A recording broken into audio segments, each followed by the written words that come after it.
Hello, magandang araw po. Ipapakita ko sa inyo kung paano umorder sa Chowking app. I-download lang ang app.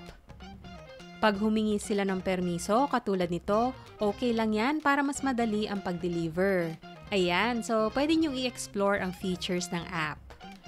Then, dito sa dashboard, i-click ang 3 lines dito.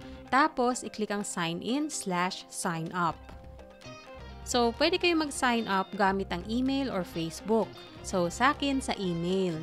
Then, ilagay yung first name, last name, email, cell number, optional ang birth month, then maglagay ng password.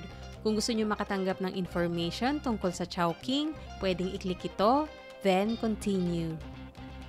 Ayan, so i-check ang email para ma-verify ito. Okay, verified na ang email ko. Balik tayo sa app. Pwede na kayong umorder. So, chinek ko sa promos, wala daw. Then, sa order, andyan yung menu nila. Then, sa location naman, para sa delivery address nyo at branches ng Chowking. Ngayon, sa order tab tayo. Kung may promos, ayan. So, check naman natin sa ibang food category. Halimbawa, sa Laureate. Itong Chicks and Sauce, Laureate. Tapos, mapupunta kayo dito. So, dito tayo under delivery. Para i-confirm kung saan ang location nyo, then better kung ipipin nyo sa map. Confirm location lang. Sunod, kailan nyo ba gustong ma-deliver? Ngayon na ba or pwedeng schedule for later? So, ito yung pinili ko kasi gusto ko mag-advanced order. So, pili ng date at time. Then, confirm. Tapos, dito naman, pipili kayo kung saang branch kayo o-order. So, usually yung pinakamalapit. Okay, start order na tayo. Yan, so depende sa in-order nyo, pili kayo kung may drink o wala. Anong klaseng drink? Makikita nyo naman yung presyo kung may dagdag siya.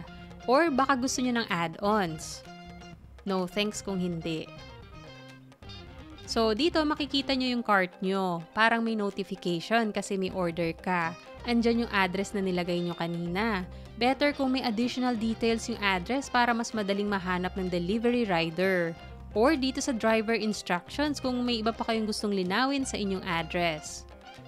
Andyan yung cell number nyo, so pwedeng i-click ito kung gusto nyong i-text kayo para sa status ng order nyo.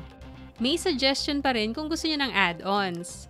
Order summary, may delivery charge at ito yung presyo talaga ng order, then yung total amount na babayaran nyo. Special instructions, pwede nyo rin lagyan, halimbawa gusto nyong humingi ng tissue.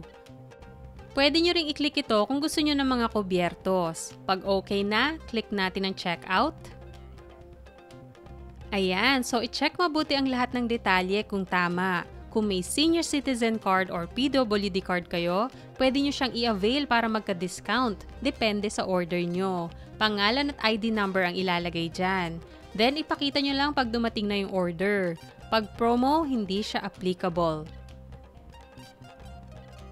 Okay, payment method. Pwedeng debit or credit card, Maya or GCash. Pero ako, cash on delivery ang bayad ko.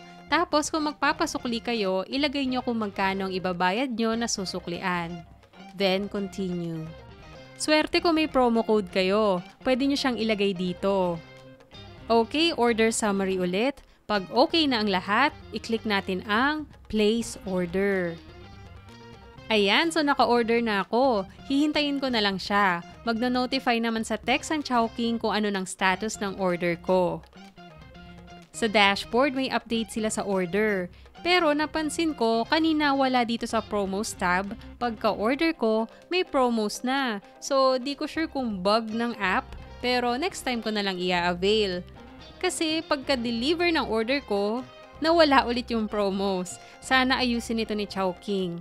Okay, so ganun lang umorder sa Chowking app. Salamat sa panonood, like, share, and subscribe.